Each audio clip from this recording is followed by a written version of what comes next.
welcome to the second short course for this semester. And today, as you've seen, we're going to have a forecast on the global economy and trends based on a study that GDS is conducting, the Globalization Division. And we're also going to look at debt issues, especially focusing on developing countries. For our opening remarks, I would like to give the floor to Penelope Hawkins, who's in charge of the debt, who manages and is in charge of the program on debt in UNCTAD. Over to you, Penelope.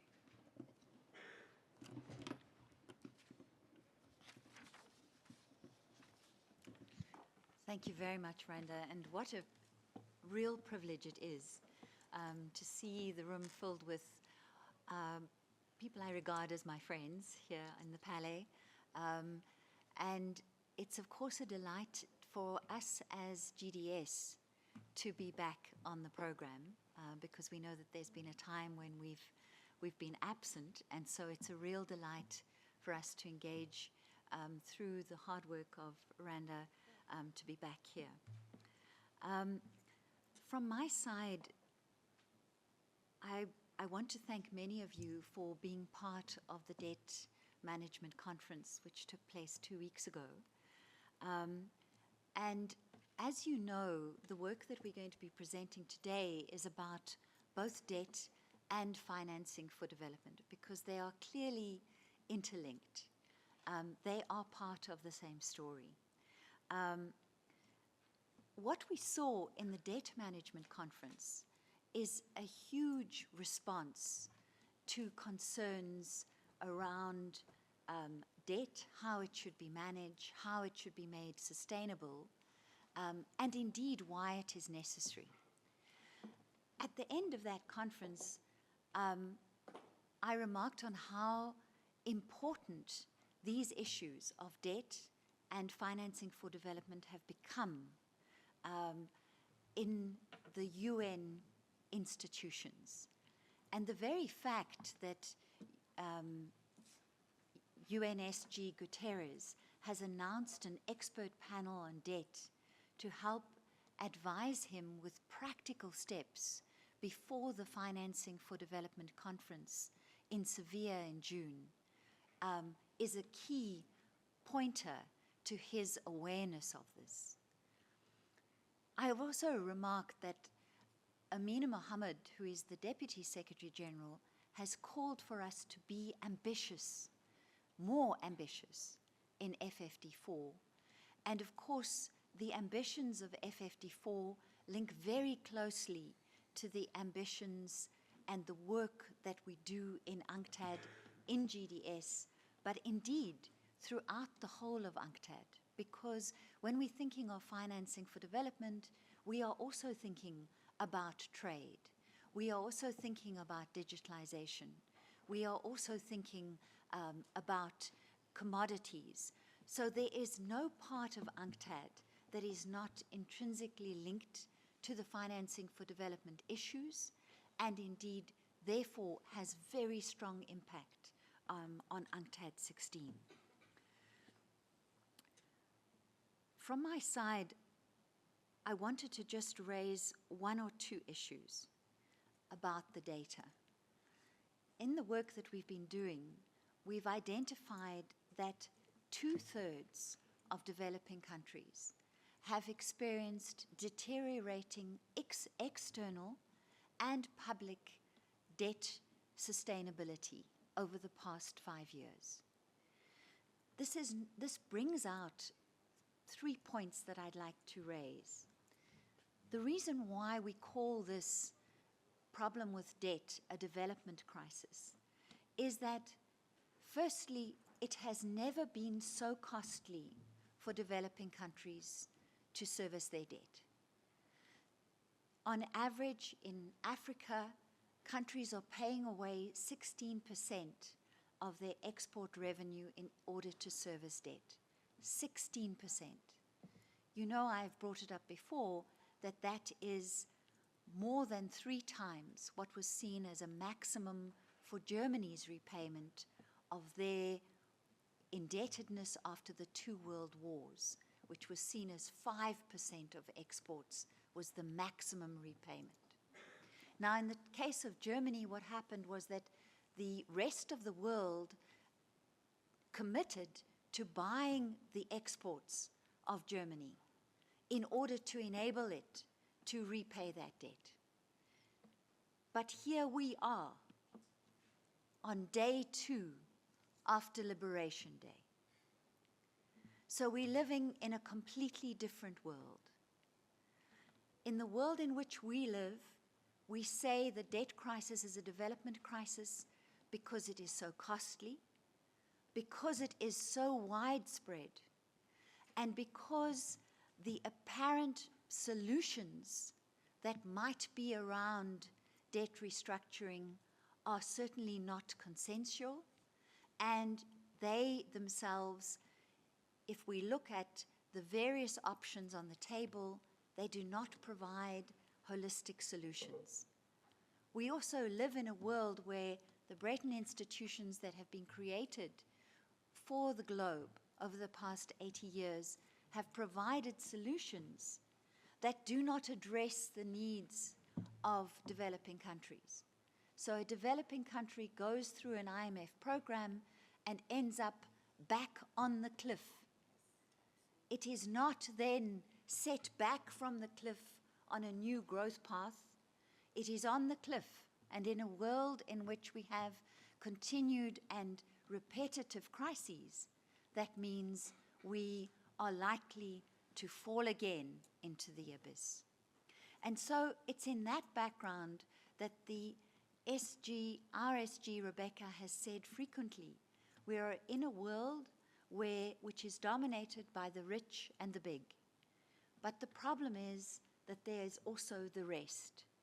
And so our analysis today is to really try to show how the rest, as well as the rich and the big, are going to make steps forward.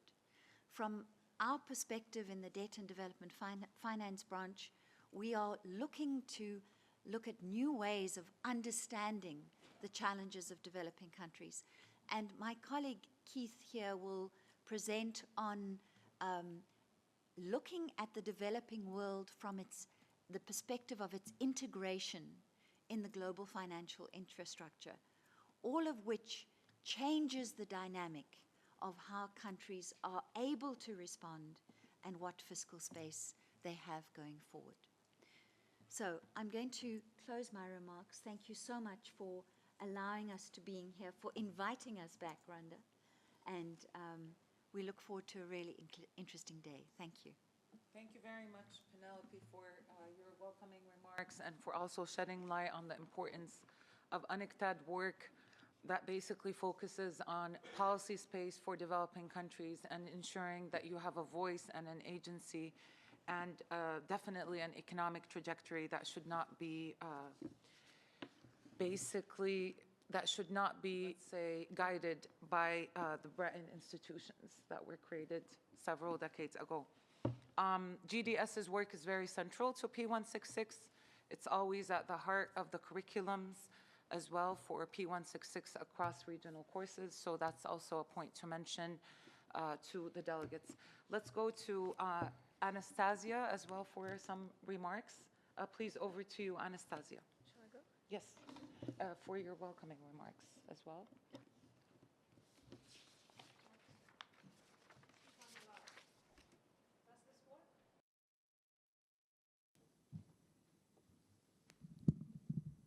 It works. Wonderful. Thank you very much. I will echo wholeheartedly what Penelope and Randa already said, that we're very delighted to be here with you, delivering our core knowledge products and basically sharing our insights and analytical work. It's my first time in the P66 environment, but it's not my first time lecturing. That has been my previous time, which is why I'm standing as a teacher. I cannot sit down as I talk. I represent the Macroeconomic and Development Policies branch. It's the other important part of GDS, where we do our core work for trade and development analysis, and we're producing the annual flagship trade and development report the copies of which you can find next to the door to this room, and I know some of you already picked them up. We launched our TDR 2024 in autumn, in October, it has become a tradition to revise some of our anticipations for the year 2025 around springtime, just before the spring meetings in Washington take place. So we are just about to publish our new insights into the global economy, trade, macroeconomic developments, finance, and integration. They will be released, I think, in the next 7 to 10 days. The text is already ready. So what you will hear from us today is an advanced copy of that particular publication. It's now called Trade and Development Foresights. The idea is not simply to revise our growth projections and economic forecasts from last year, but also to warn you, our core membership, of what are the milestones to look out for this particular year, for the year ahead. Of course, after yesterday, all this becomes a little bit shaky. So you will hear from me and my colleague Nicolas, the senior economist in our team, that probably the figures that you will see on our slides are an overestimation because the world is going into an even more uncertain environment than it was before yesterday.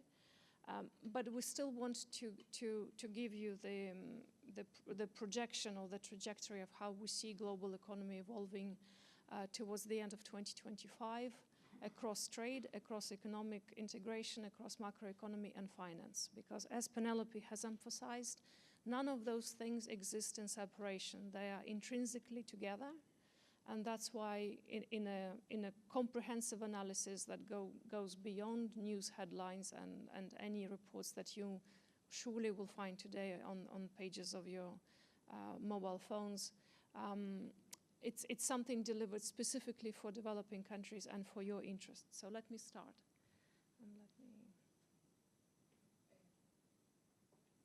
We're going to start with the trends just after we introduce you all, if you don't mind. Thank you, Anastasia, for also your remarks on this.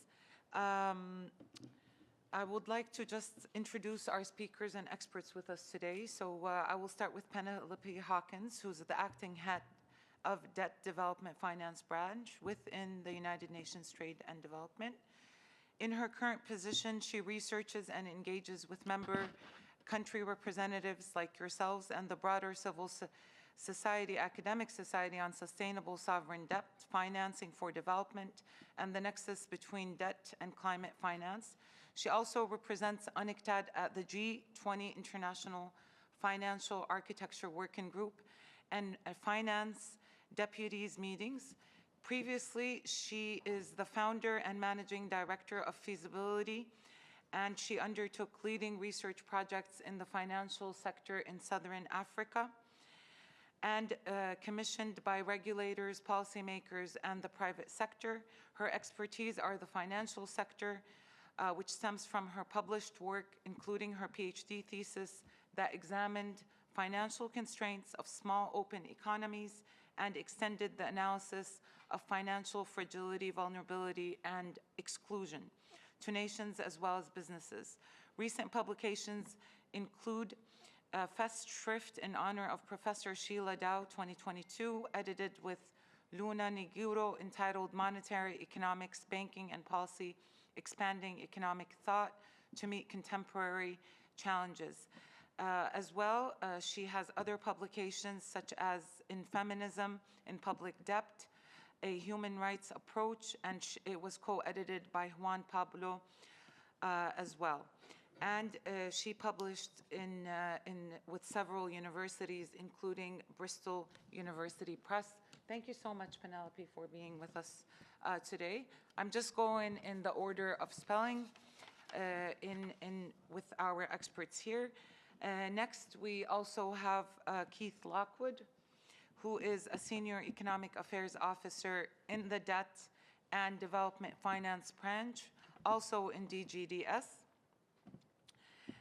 The branch basically comprises the Debt and Finance Analysis Unit, of which he is part of, and the Debt Management Financial Analysis System, which you're very familiar with. I'm sure you're familiar with DIMFAS. It's a technical assistance program that is probably the largest, actually. It is the largest technical program in UNCTAD that provides capacity development and debt management software to over 70 institutions in 60 developing countries. As well, he engages in research on debt and development finance issues and seeks to build consensus on ways to improve international financing architecture in support of your developing economies and countries. And over the past year, DFAU also provided expert support to the Brazilian G20 presidency and researched and published reports on credit rating agencies, debt for development swaps, and the debt vulnerabilities of developing countries. It is currently supporting the work of an expert group on debt appointed in December 2024 by the Secretary General Antonio Guterres, which is tasked with identifying and promoting the actionable policy solutions to prevailing debt and development crisis for basically the necessary political support for these measures. Before coming to UNCTAD, Keith was an adjunct faculty member of Gordon Institute of Business Science in Johannesburg, South Africa, and he consulted on a wide range of issues, including housing value chains, green hydrogen, civil aviation, financial access, among others, in a number of African countries. As well, he applied the UNCTAD Sustainable Development Finance Assessment Framework to Sri Lanka, Indonesia, Fiji, and Vietnam.